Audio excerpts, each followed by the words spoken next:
Bapak bisa senyum bareng sama istri sama anak itu rezeki ya. Kemudian Bapak bisa nafas dengan lancar itu rezeki ya. Bisa makan apapun bentuknya rezeki. Bisa tidur nyaman malam siang nggak kehujanan itu rezeki ya. Dan seterusnya, dan rezeki yang terbesar adalah iman dan Islam ya, seperti itu. Dan banyak lagi. Nah, langsung saja kita mulai. Bismillahirrahmanirrahim. Saya ulangi tahiyahnya. Uhayyikum bitahiyatil Islam. Assalamualaikum warahmatullahi wabarakatuh. Assalamualaikum.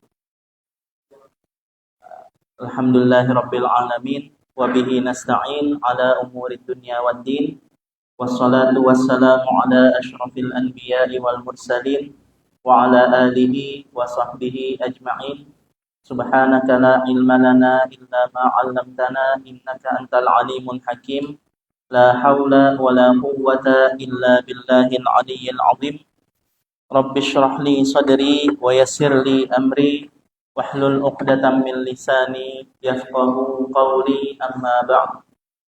Langsung saja kita mulai ya, Bapak-bapak, Ibu-ibu yang saya muliakan, guru-guru, asatidz yang saya muliakan, yang saya hormati para sepuh, para tokoh masyarakat, baik yang hadir di sini langsung ataupun yang menyaksikan live dimanapun berada, begitu juga yang menyaksikan siaran ulangnya. Yang saya muliakan semuanya, ibu-ibu di belakang, bapak-bapak juga, kemudian para rekan-rekan santri, mungkin ada beberapa santri di sini. Fadol, ini di sini aja nih, biar sebarannya ini di sini. Tafadhol, tafadhol. Ya, di sini diisi ya, seperti itu. Yang saya muliakan semuanya, hadirin hadirat, semoga kita diberikan taufik oleh Allah Subhanahu wa taala, taufik iman, taufik Islam. Begitu juga rizki, tadi sudah dibahas rizki harta yang berkah ya. Kemudian rizki kesehatan, rizki panjang umur, rizki Islam, rizki iman, rizki ikut majelis taklim ya. Rizki yang masuk ke otak, ilmu, ayat Quran, hadis, dan seterusnya. Dan yang terakhir, semoga Allah Subhanahu wa taala bisa membimbing kita hingga kita bisa melangkahkan kaki ke surganya Allah. Amin ya rabbal alamin. Bapak-bapak, ibu-ibu yang saya muliakan, ini kenapa pemilihannya Jumat sore ya? Kenapa pemilihan waktunya Jumat sore ini, supaya sengaja saya tradisikan beberapa teman, beberapa jadwal ya, itu Jumat sore supaya jatuhnya itikaf ya. Supaya jatuhnya itikaf, jadi kita niatkan untuk itikaf ya. Dari tadi jam 4 mungkin sudah pada berdatangan, kita niatkan sampai menjelang maghrib ya.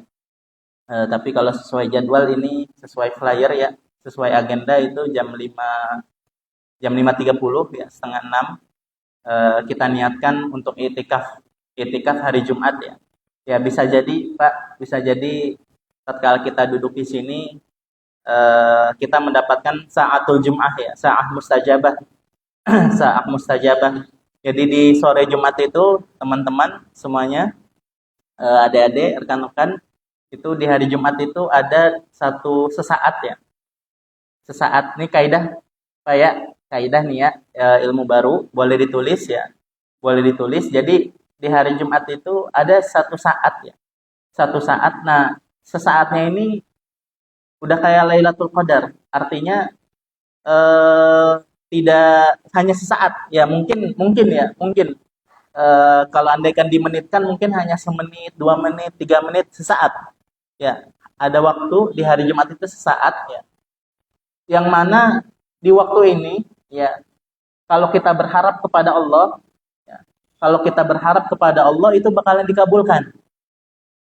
Ya, kalau pas Pak, pas ya, di menit-menit ini ya, itu bakalan dikabulkan. Baik dikabulkan persis dengan apa yang kita minta, ataupun dikabulkan dengan sesuatu yang beda tapi lebih baik daripada yang kita minta.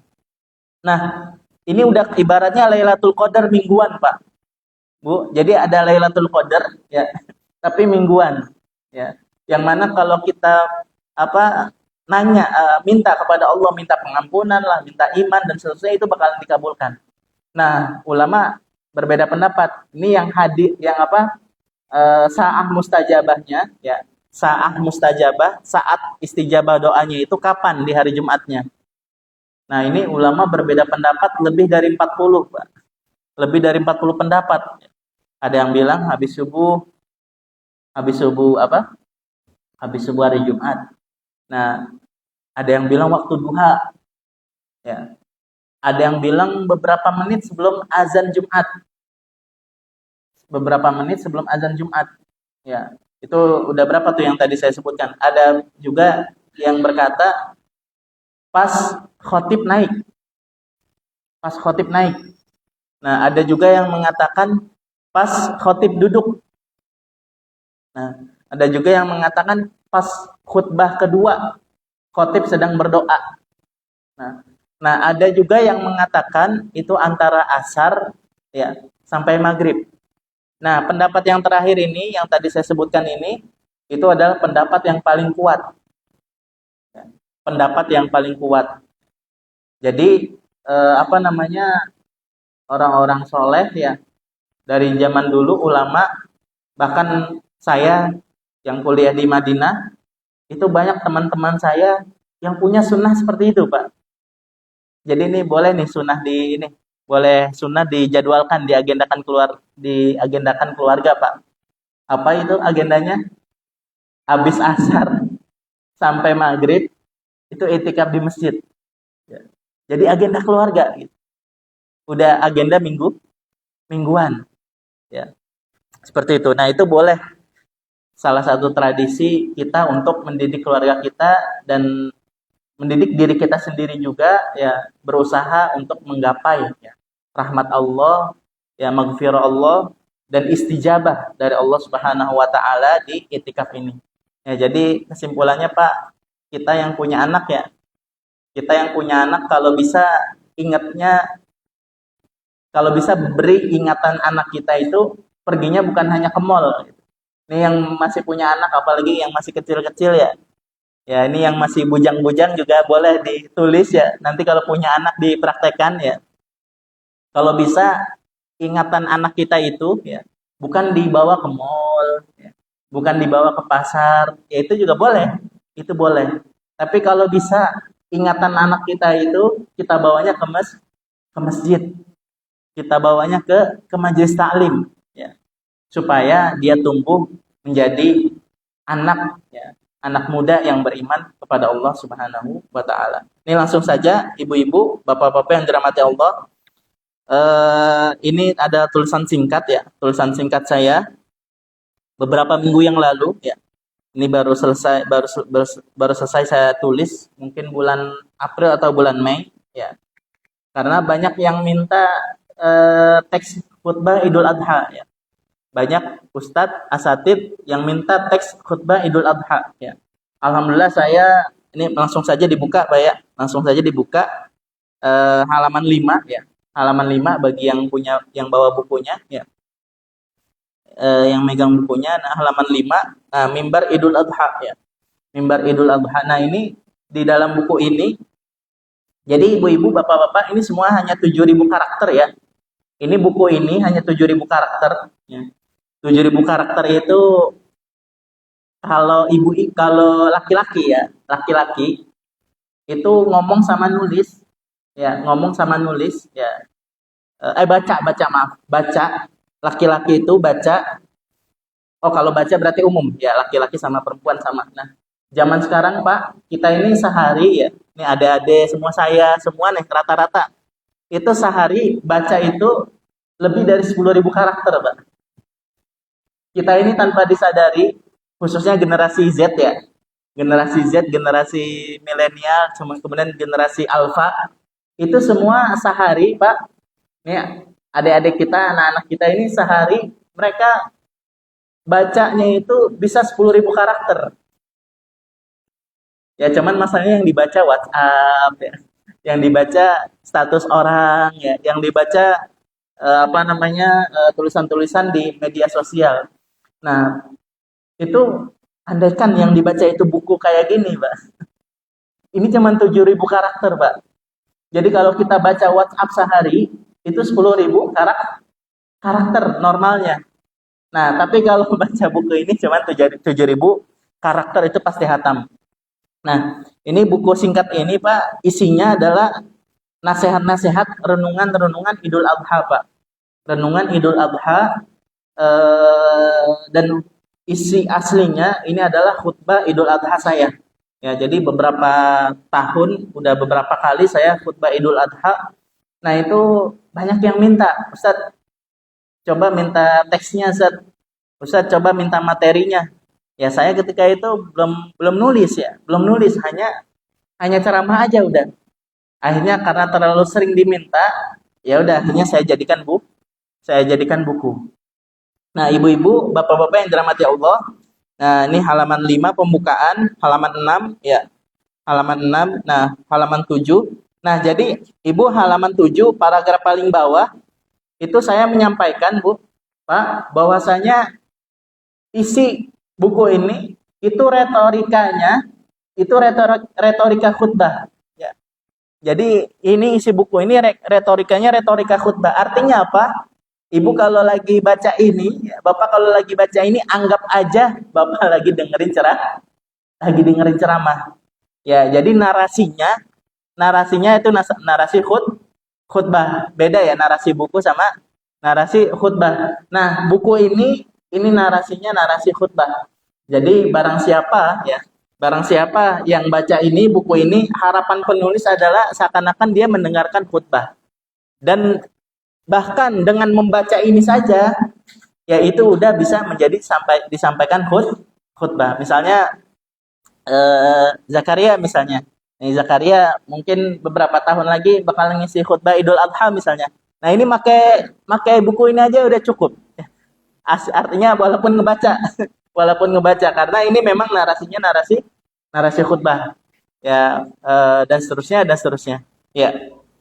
Nah, kemudian eh, halaman ini, halaman 8 ya. Jadi buku ini itu isinya 5 renungan Idul Adha, 5 nasihat khutbah Idul Adha. Nah, ini pengalaman saya pribadi ya. Satu aja renungan ya disampaikan atau dua itu bisa 10 menit ya. Bisa 10 menit. Jadi kesimpulannya andaikan Bapak, Ibu-ibu ya Bapak-bapak nih misalnya ada yang mau khutbah Idul Adha, nyampaikan 2 dari 5 ini aja udah cukup ya. Udah jadi khutbah Idul Adha ya, 20 sampai 30 menit. Ya. Nah, kemudian halaman 9 ya. Halaman 9 itu pendahuluan. Nah, ini yang ingin saya sampaikan adalah bahwasanya Bapak-bapak, Ibu-ibu, jadi dulu kaum muslimun itu lebarannya bukan Idul Fitri, Idul Adha. Ya, jadi zaman dulu kaum muslimun itu lebarannya bukan Idul Fitri, Idul Adha. Nah, nama lebarannya adalah lebaran Niruz sama lebaran Mahrojan. Itu halaman berapa itu? Halaman 9 paling bawah ya. Jadi ada namanya lebaran Niruz ya. Jadi dulu ahlan Pak, ahlan. Jadi zaman dulu kaum muslimun pas awal-awal Islam lebarannya lebaran Niruz ya sama lebaran Mahrojan. Ya, lebaran Mahrojan. Apa namanya? Kenapa hari Niruz itu hari apa? Hari Niruz itu hari di mana kalau nggak salah bulan Juni atau bulan Juli, orang-orang Arab lagi panen korma. Ya, orang-orang Arab lagi panen korma, akhirnya dijadiin lebaran. Ya, kemudian ini jadi Niruz sama Mahrojan ini lebarannya pakai kalender, pakai tahun matahari, pakai kalender matahari. Ya, ya, yaitu Juni dan apa namanya. Nah, kalau lebarannya Mahrojan, zaman dulu Mahrojan tuh musim dingin. Januari sama Februari. Nah, ini lagi musim dinginnya banget. Ya, ini karena orang-orang pada tinggal di rumah. Ya, orang-orang pada tinggal di rumah mungkin kayak nyepi kali, Pak. kayak nyepi. Ya, jadi lebaran dulu sebelum zaman Islam ya, sebelum datang Islam itu orang Arab punya dua kali lebaran ya, Nirus sama Mahrojan. Nah, kata Rasulullah SAW apa? Innallaha qad abdalakum bihima khairan minhu.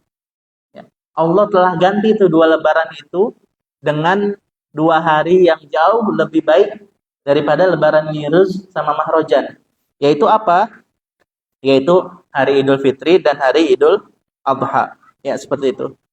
Nah, di sini juga halaman 10 dan halaman 11 saya sampaikan Bapak-bapak bahwasanya id itu, nah, apa kata id ya? Id itu artinya apa? Bisa apa? Zakaria apa id artinya? Ada ya'idu, ya. Ada ya'idu. Apa ini? Siapa lupa saya? Namanya yang pensil hitam? Rozi ya.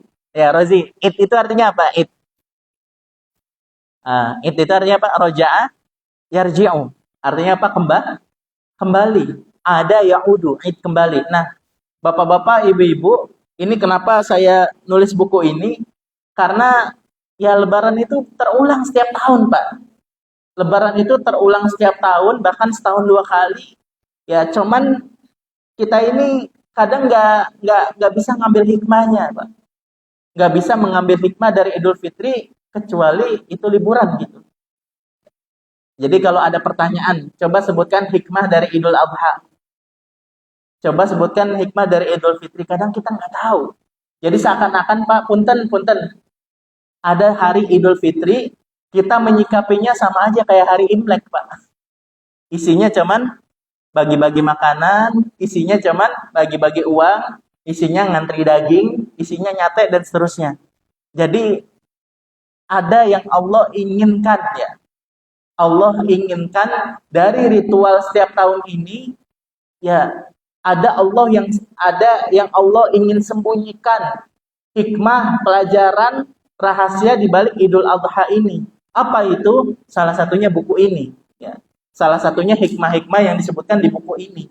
Makanya saya nukil di halaman 11, Pak. Nah, ini salah satu quote ya. Salah satu ayat terpenting dalam buku ini. Ya, ini ayatnya di surat Al-Hajj ya, di surat Al-Hajj. Kata Allah Subhanahu wa taala apa? La yanalallaha luhumuha wala dima'uha walakin yanaluhut taqwa minkum.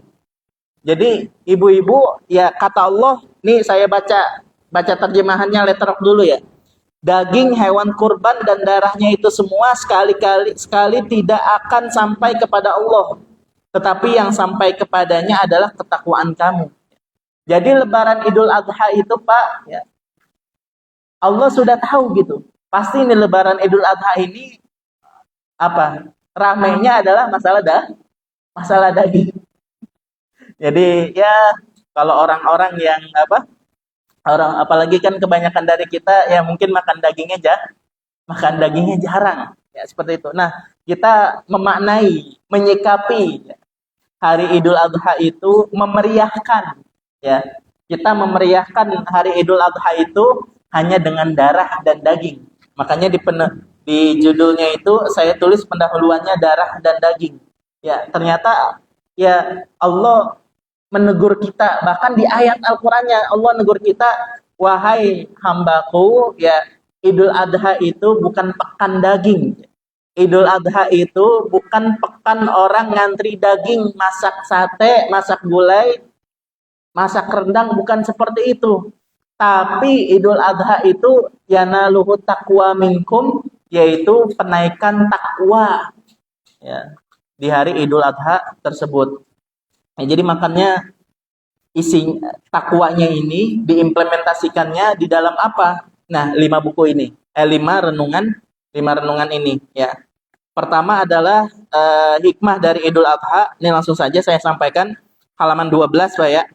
Halaman 12. Nah, halaman 12 dan 13. Jadi Pak, renungan pertama ya.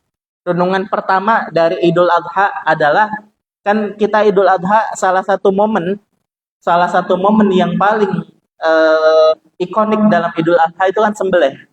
Nah, sembelih ini merujuk kepada sejarah apa? Penyembelihan Nabi Ibrahim kepada Nabi Ismail. Nah, itu Pak, kisah penyembelihan Nabi Ibrahim dan Nabi Ismail itu diceritakan di Al-Qur'an di 12 ayat, ya. Diceritakan di Al-Qur'an di 12 ayat. Nah, jadi kesimpulannya apa, Pak? Kalau bisa ya, dan harus ya, kalau datang hari Idul Adha, minimal Pak, kita baca 12 ayat ini. Yaitu ayat 100 sampai ayat 111. Dari ayat 100 sampai ayat 111. Ya, surat Saffat. Ya, jadi Pak, ini nasihat untuk diri saya dan nasihat untuk para hadirin dan hadirat ya. Ini nih Al-Qur'an nih dari Allah, Pak, surat ya. Al-Qur'an ini Pak, punten, Al-Qur'an ini SMS. Pesan dari Allah Subhanahu wa taala.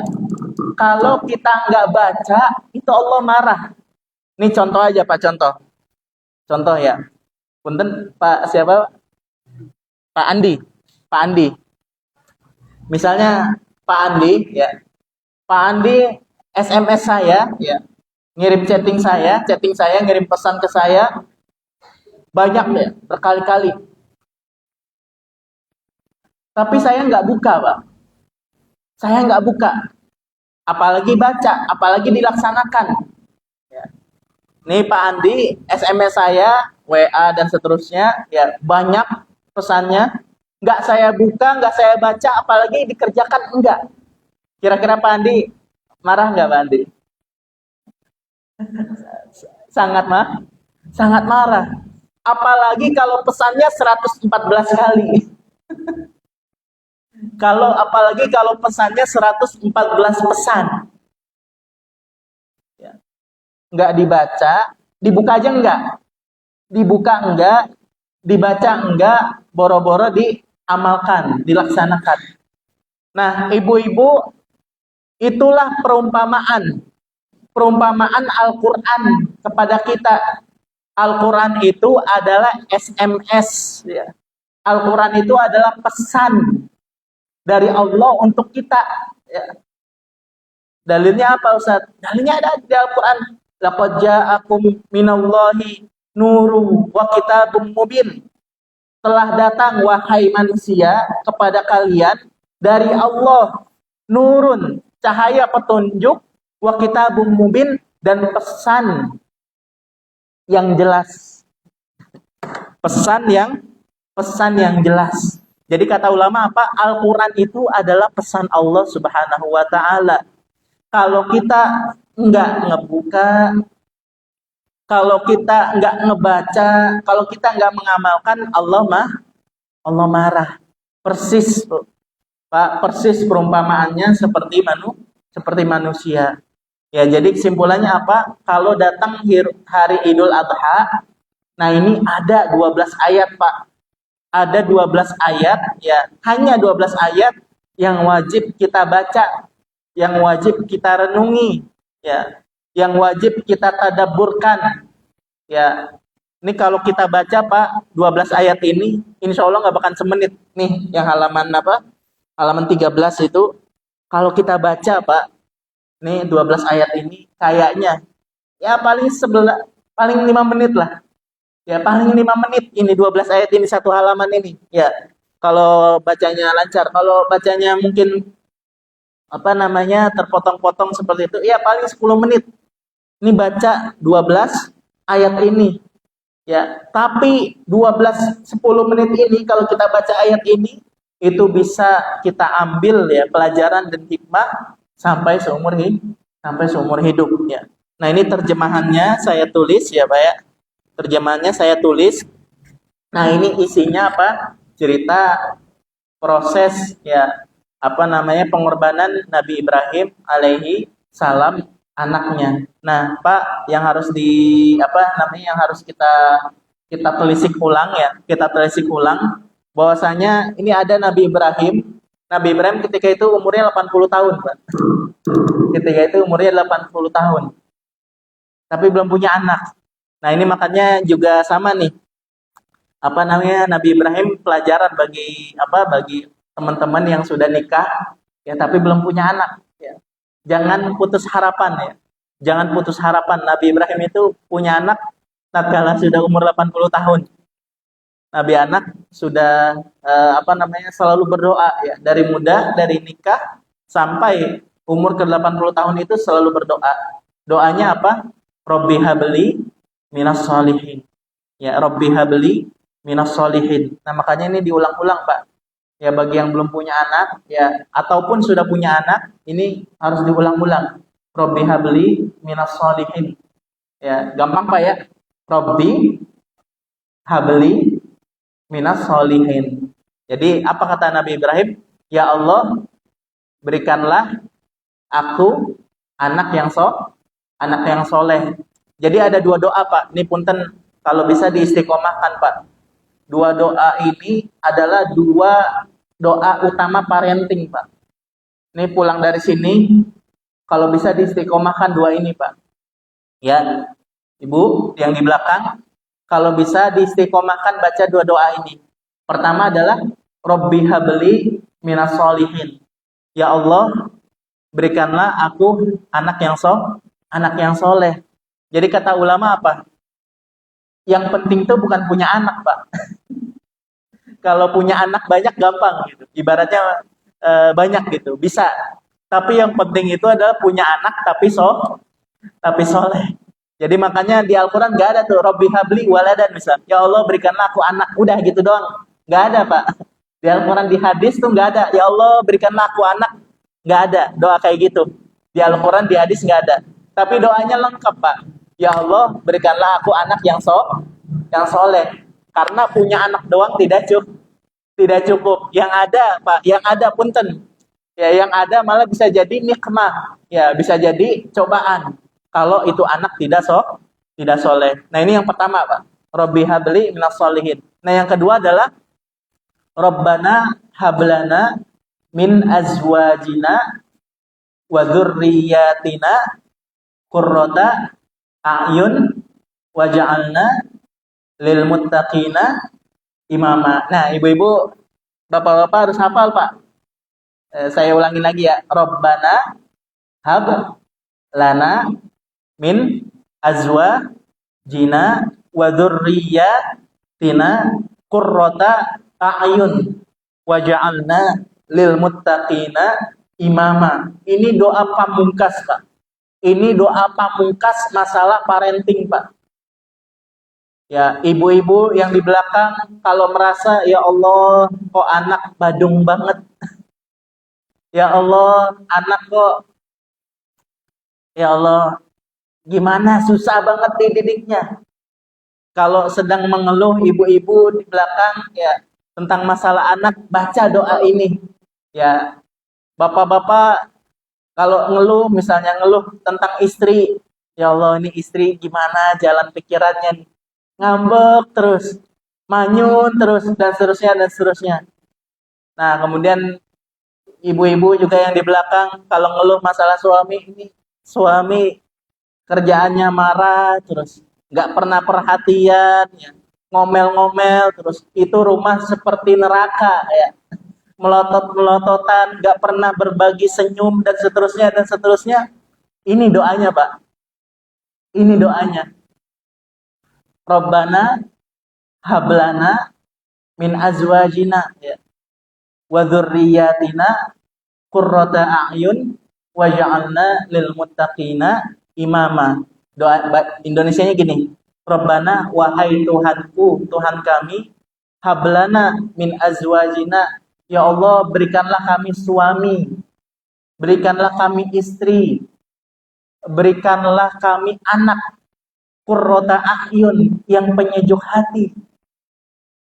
Ya, penyejuk hati Pak. Pulang melihat istri senyum enak. Istri juga ya kalau suami pulang kok soleh banget gitu. Perhatikan istri, enak istrinya. Penyejuk hati. Anak juga nurut, rajin ngaji, rajin ke masjid, penyejuk hati. Itu gimana caranya? Ya, kadang kita udah berusaha sekuat mungkin, tapi perubahan itu hanya Allah Subhanahu wa taala. Makanya nih doanya ini. Rabbana hablana min azwajina wa dzurriyyatina qurrata a'yun.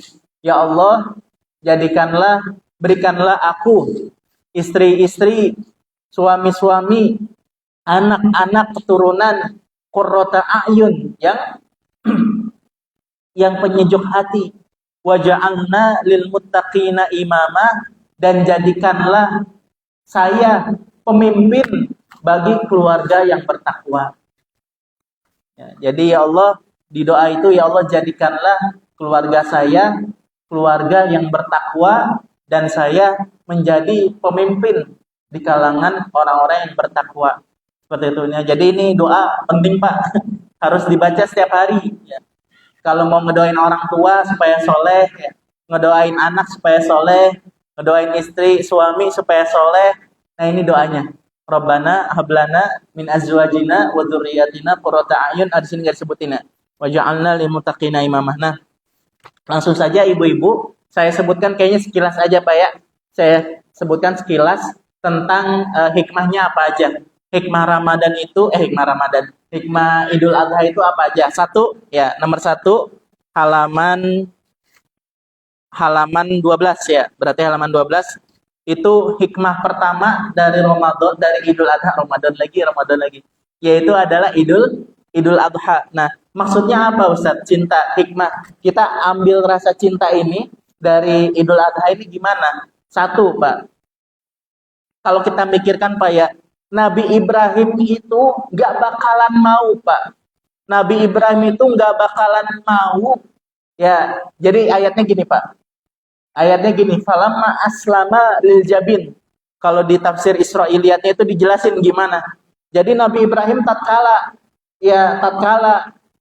mimpi ya dikasih wahyu oleh Allah Subhanahu wa taala untuk menyembelih anaknya, ya kemudian minta pendapat dari anaknya. Nah, itu setelah setuju anaknya, nah itu langsung ngasah pisau, Pak. Di Israiliyatnya itu langsung ngasah pisau. Nah, kemudian langsung membawa anaknya ya di watallahu lil jabin. Kepalanya itu langsung iniin ke batu ya.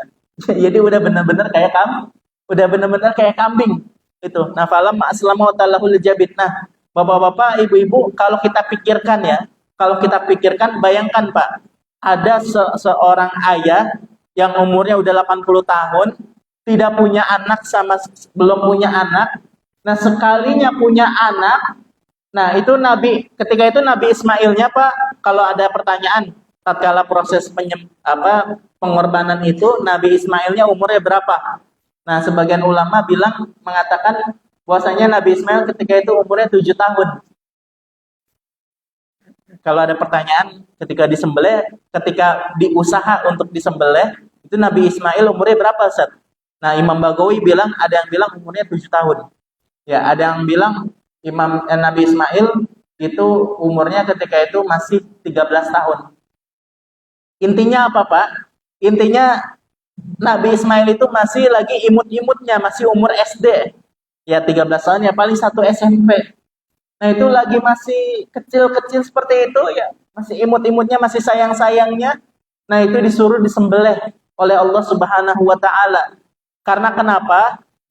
Sebagian ulama bilang seperti ini, Pak. Sebabnya Israiliyatnya seperti ini.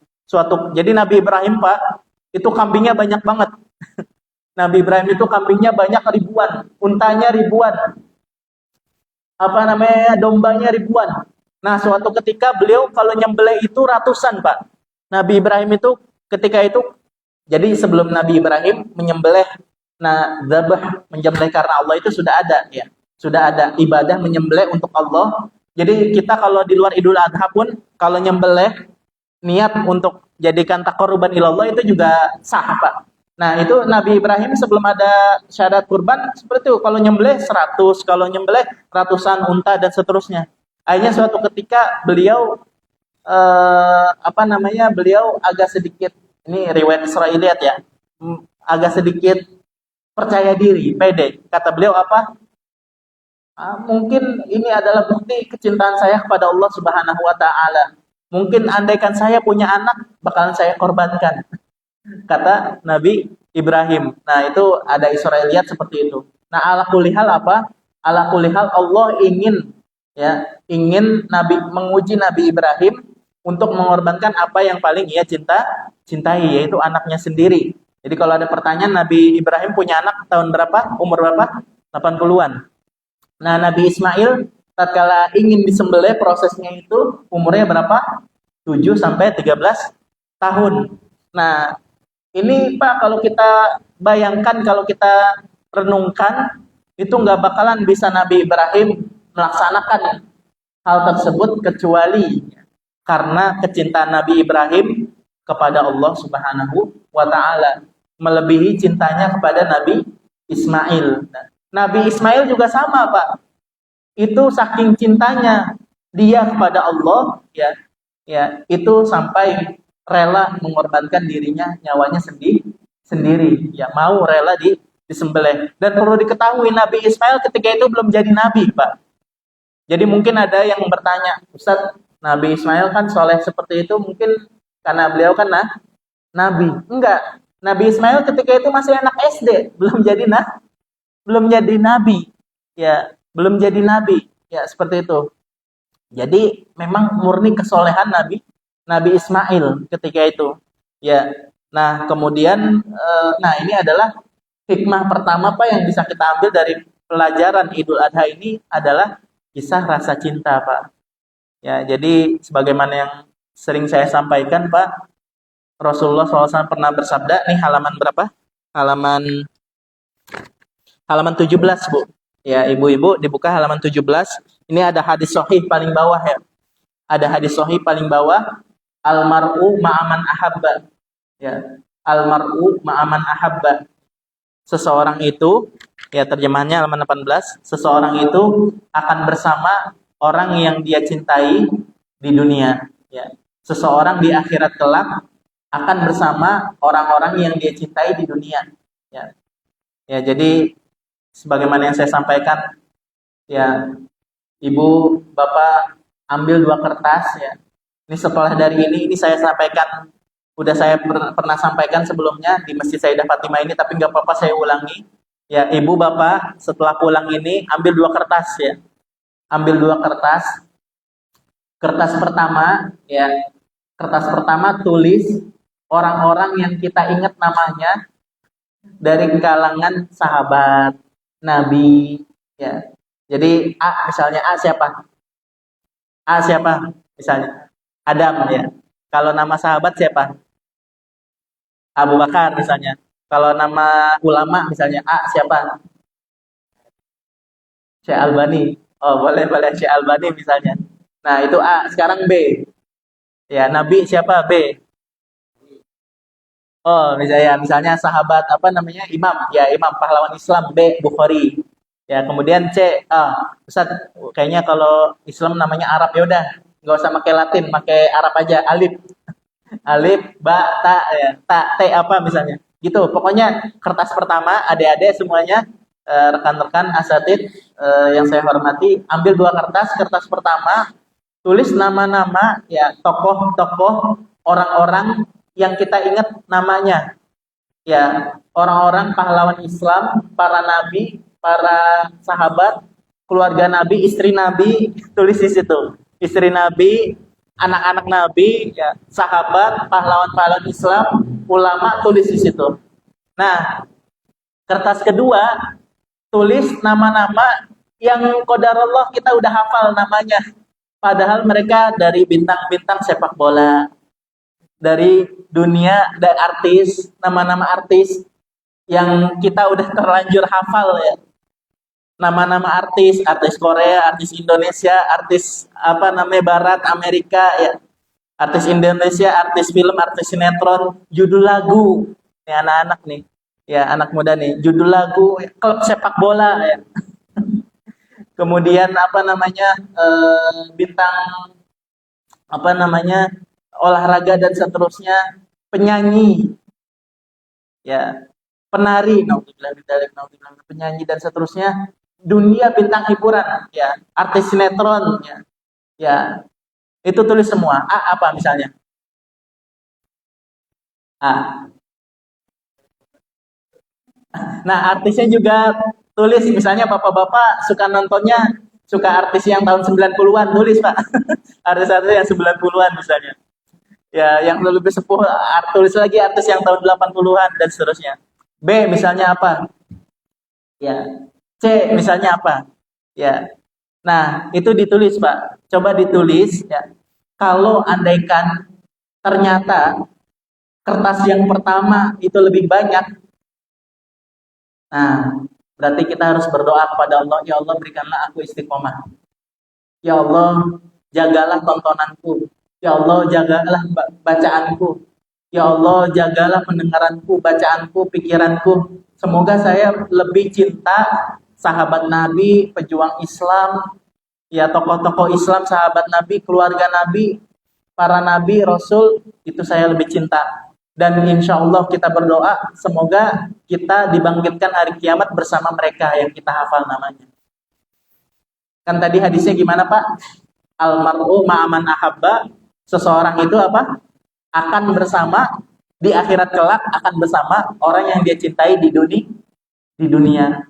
Nah, tapi naudzubillah min dzalik Pak. Naudzubillah min dzalik kalau ternyata kertas yang kedua lebih banyak.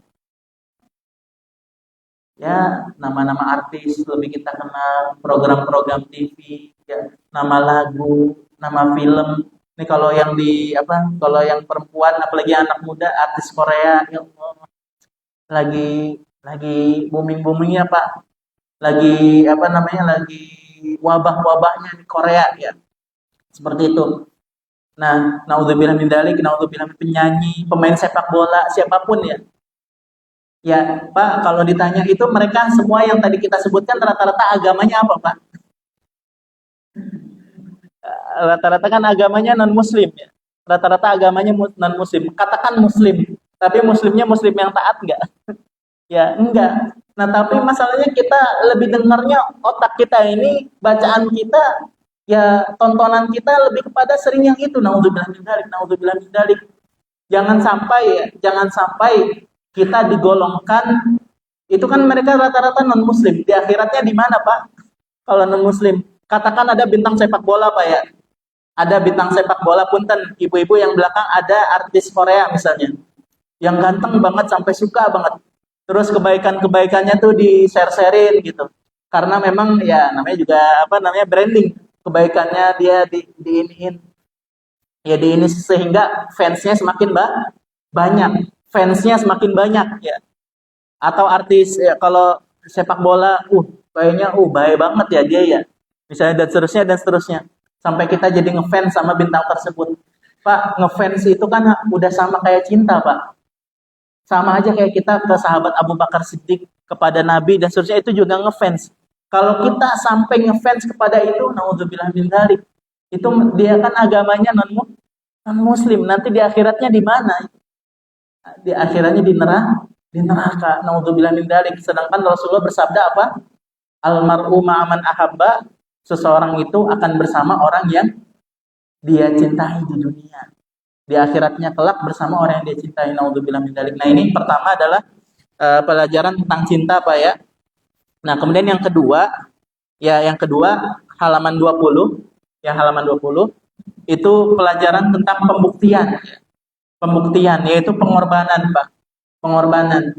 Nah, jadi kesimpulannya apa, Pak? Ini singkat aja, Pak. Singkat aja. Ini saya beberapa halaman membahas tentang pengorbanan. Apa yang saya bahas? Yang saya bahas adalah Idul Adha ini hanya momen, Pak. Idul Adha ini hanya training, Pak. Mirip Ramadan, Pak. Jadi Idul Adha ini hanya training. 4 hari tanggal 10, Dzulhijjah, 11, 12, 13, sama hari tasyrik. 4 hari ini hanya training, Pak. Ya, Allah ingin sampaikan di balik kurban ini bahwasanya ini hanya training. Kalau 4 hari ini kita bisa berkurban kambing 3-4 juta, bisa nggak kita melangkahkan kaki sehari 5 kali ke masjid ya? Jadi pengorbanan kurban ini simbol, Pak. Simbol hanya training. Bahwasanya pengorbanan itu tidak terbatas dengan harta. Kalau kita sanggup ya 4 hari ini yaitu Idul Adha ini itu bisa menyembelih domba 3-4 juta, bisa nggak kita sehari baca Quran 30 menit, bisa nggak? Mengorbankan waktu 30 menit untuk baca Quran, bisa nggak? Nah, ini pesan dari Allah di balik hari Idul Adha, yaitu pengorbanan, Pak. Bukan hanya waktu, bukan hanya harta, bukan hanya kambing, bukan hanya sapi, tapi pengorbanan waktu, pikiran, tenaga, ya, dan bahkan jiwa. Seperti itu. Nah, itu hikmah kedua. Ya, hikmah kedua bahwasanya ya seperti itu. Ya. Nah, makanya Pak, ini saking ini di halaman 25 ya. Di halaman 25 Pak nih. Ini ada teguran dari Nabi Muhammad SAW. Halaman 25 paling bawah Pak. Itu Nabi Muhammad ingin negor kita. Bahwasanya apa? Kita ini terkadang ya lebih mementingkan materi ya. Kita ini lebih mementingkan daging. Kita ini lebih mementingkan daging daripada pahala ya. Kan tadi udah saya bilang bahwasanya kurban itu bukan hanya masalah daging. Ya, kurban itu adalah ketakwaan. Makanya Nabi sampai memberikan statement seperti ini. Jadi zaman dulu Pak, itu banyak sekali zaman Nabi Muhammad SAW itu banyak orang munafik Pak.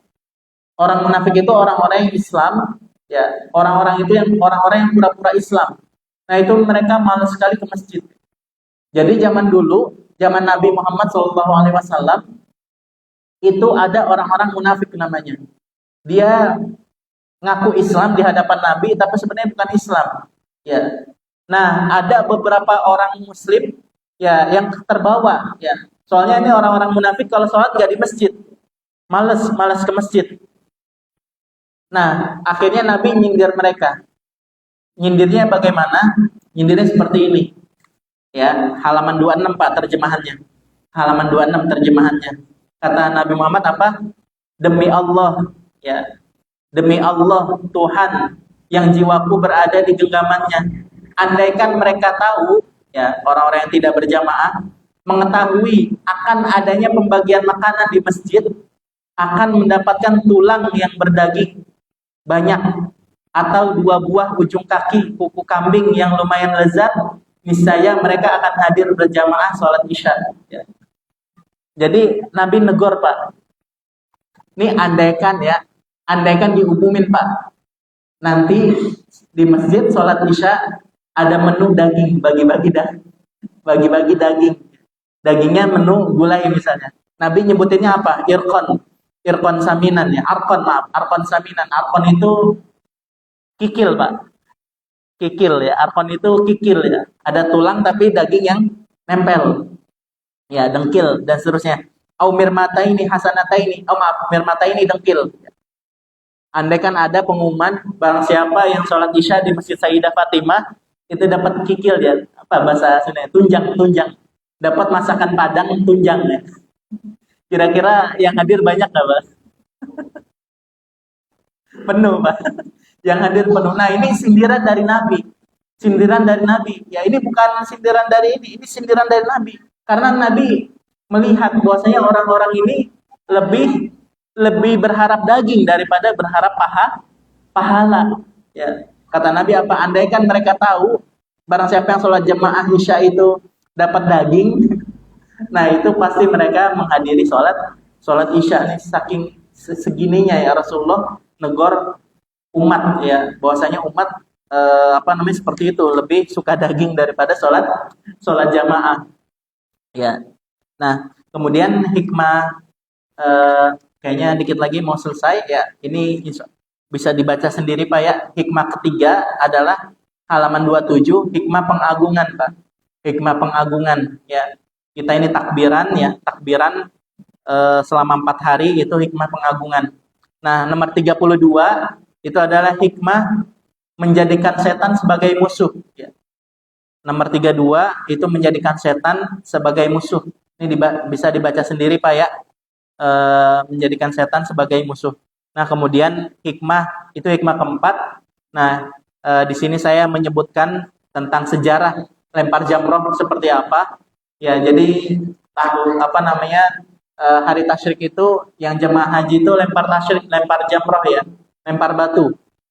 Nah, itu simbol, Pak, simbol menjadikan setan sebagai musuh. Nah, kemudian di sini saya sebutkan ya, ya jadi sebenarnya musuh utama kita adalah setan, Pak. Dan setan itu punya programnya, ya, punya kurikulumnya. Nah, kurikulum utamanya yaitu apa? Di halaman 36, Pak. Kurikulum utama setan itu apa? Innama yuridu syaitanu ayyuqi'a bainakumul adawah. Saling berantem, saling benci. Itu salah satu kurikulum pertama setan ya. Kurikulum utama setan. Kemudian judi ya. Ya, judol dan seterusnya, riba. Kemudian wa yasuddakum an dzikrillah wa anis shalah, dan sholat ya, melalaikan kita dari sholat. Coba bayangkan, Pak, yang sholat jamaah di masjid, kalau kita hitung, Pak ya, kalau kita hitung yang rutin jamaah sholat di masjid itu setiap desa paling nggak nyampe 5%, Bu, Pak, nggak nyampe 5%, nggak nyampe 5% nih, andaikan nih ya, misalnya Kedung Arum misalnya, Kedung Arum itu ya masih desa itu, terakhir tahun 2016 ya, katakan 2016 itu saya baca masih 1.000 kakak. Masih 1.000 kakak. Kalau satu kakak itu minimal 3, ya minimal 3 orang, ya itu 3.000 lah. Nah, ya paling sekarang 5.000 lah. Kalau Jalaksana, kalau Kasturi ini kakaknya udah hampir 2.000, Pak. Kasturi hampir 2.000 kakak semuanya. Nah, Kasturi aja dah. Ya, Kasturi itu hampir 2.000 kakak ya. Jadi kalau dihitung ribunya, itu Kasturi ini bisa jadi 6.000 7.000 penduduknya. Kira-kira, Pak, ya kira-kira ya, kan ini tadi saya bilang apa, 5% ya, 5%.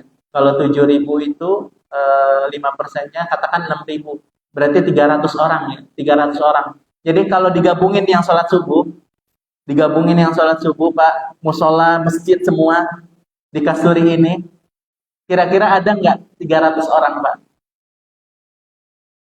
Punten Pak Nur, punten Wak. Di sini misalnya yang sholat subuh berapa misalnya? Satu baris katakan 30 orang ya, 30 orang. Oh, nggak nyampe, 20 orang mungkin. 20. Nah, nanti di masjid desa Kasturi berapa katakan? Ya, katakan 20 juga. Kemudian di masjid desa yang dalam tuh, ya, itu katakan berapa? Nah, kemudian ditambah sama musola-musola. Apalagi musola, Pak, ya Allah. Kadang-kadang di kampung ini ada musola, jemaah cowoknya, Pak, cuman yang azan doang, Pak. Ya, banyak sekali ya. Di Kedung Arum tuh ada musola ya. Kalau ceweknya ada 3 atau berapa gitu. Kalau cowoknya itu ya bukan musola saya, bukan musola dekat rumah saya. Itu yang azan dia, yang sholat dia, yang sholat dia. Untungnya ada jemaah perempuan ya. Untungnya ada jamaah perempuan. Kalau nggak ada jamaah yang perempuan, ya udah, jadinya bukan sholat jamaah, Pak. Jadinya sholat sendiri, ya Allah. Nah, itu nggak ada, Pak. Satu pasturi ini katakan 300 orang tuh nggak ada. 5%-nya nggak ada. Nah, itu salah satu kurikulum setan, supaya kita ini dikit yang sholat jamaah, bahkan yang sholat itu sendiri pun dikit. Nah, salah satu kurikulum utama setan, Pak, adalah bikin kesel antara suami istri, Pak. Nah, jadi kalau Bapak ya kesel sama istri, ibu-ibu yang di belakang kesel sama suami. Nah, itu sebenarnya, Pak, seringnya masalah sepele, Pak. Istri berbuat sesuatu sepele, suami marah berantem. Suami berbuat hal sepele, sepele banget, istri marah berantem. Jadi, Pak, nanti lain kali ya kalau kita berantem sama istri, saya biasakan ya. Saya biasakan dengan istri saya, dan saya sudah talkin ya. Kalau ya kalau kita berantem, ya yang salah itu bukan saya. Yang salah itu juga bukan Neng. Yang salah itu adalah setan.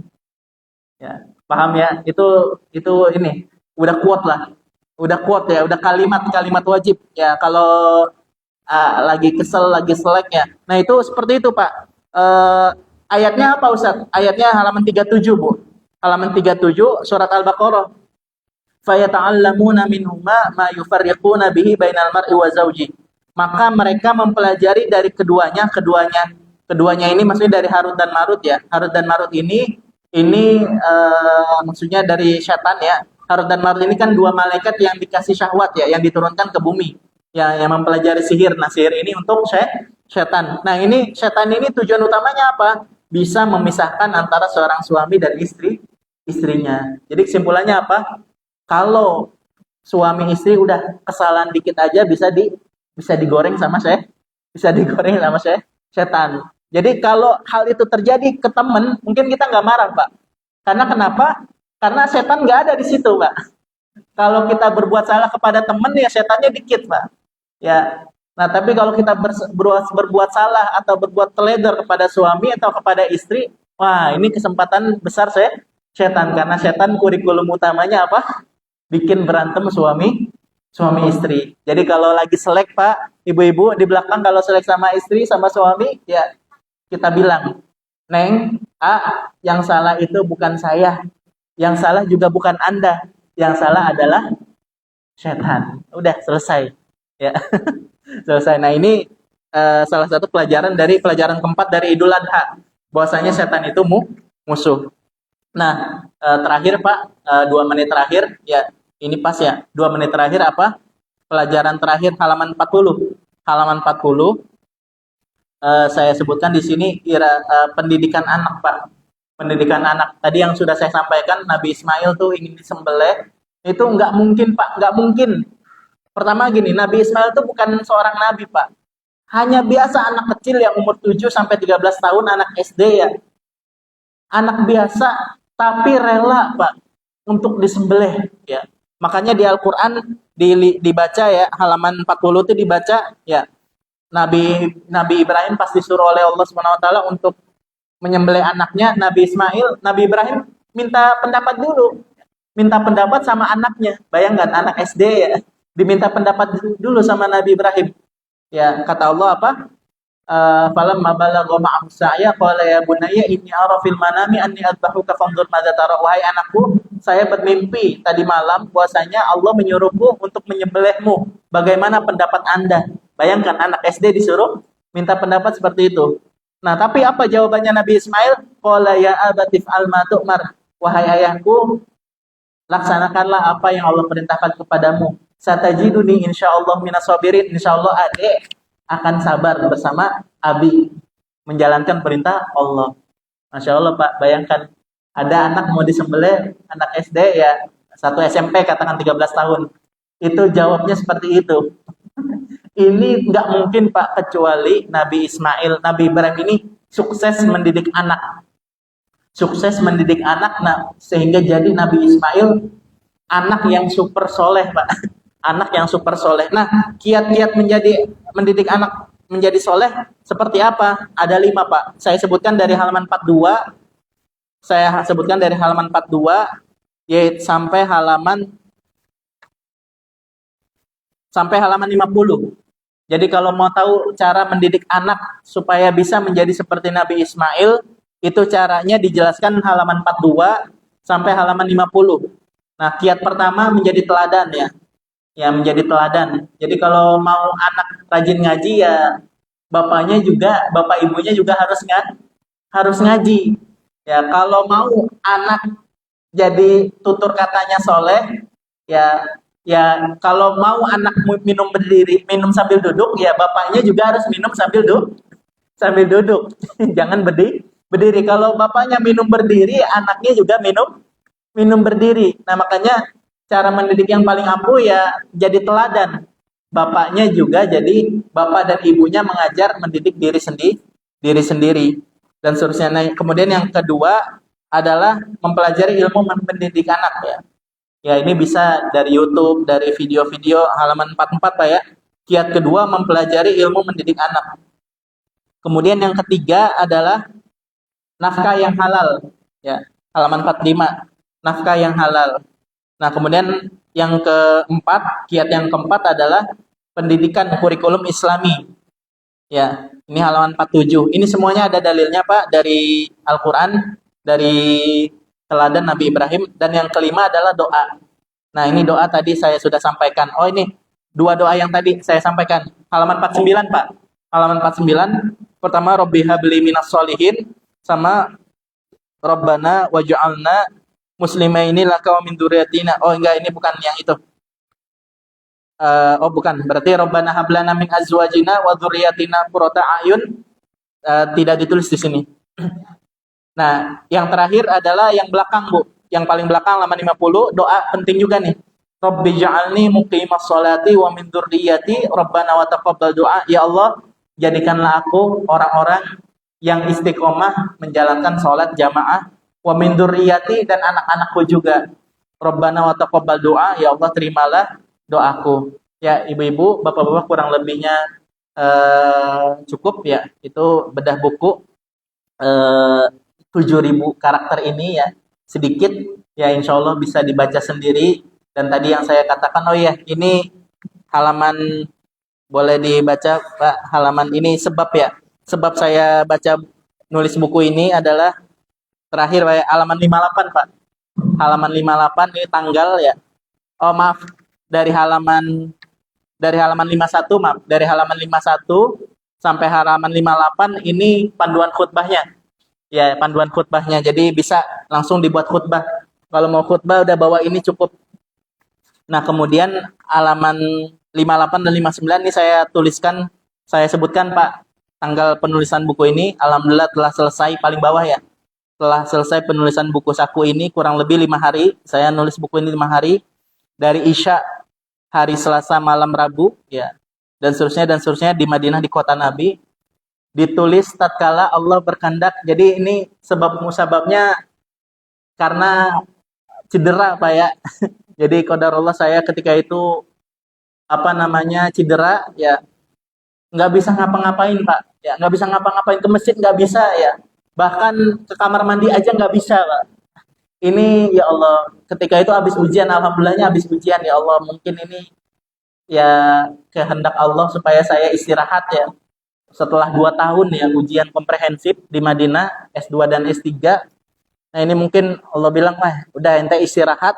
Nah saya bingung nih, saya mau ngapain ya, sholat aja nggak bisa duduk ya. Akhirnya ya udahlah, lebih baik saya nulis buku. Lebih baik saya nulis buku, dan alhamdulillah ya di atas kasur ya, di depan laptop, alhamdulillah bisa nulis buku 7.000 karakter ini. Yaitu sebab-musababnya. Mungkin kalau saya nggak cedera, ini buku ini nggak bakalan tertulis. Ya, kurang lebihnya mohon maaf. Itulah takdir Allah ya. Takdir Allah. Kita berdoa semoga kita diberikan ilmu yang bermanfaat, ya diberikan iman, diberikan Islam, ya diberikan sa'ah mustajabah. Semoga kita dapat sa'ah mustajabah, dijadikan keluarga yang sakinah, ya anak yang soleh, istri yang soleh, suami yang soleh, dan semoga semua amal ibadah kita diterima oleh Allah Subhanahu wa taala dan dijadikan kita sebagai penghuni surganya Allah. Amin ya rabbal alamin. Kurang lebihnya mohon maaf. Assalamualaikum warahmatullahi wabarakatuh. Assalamualaikum.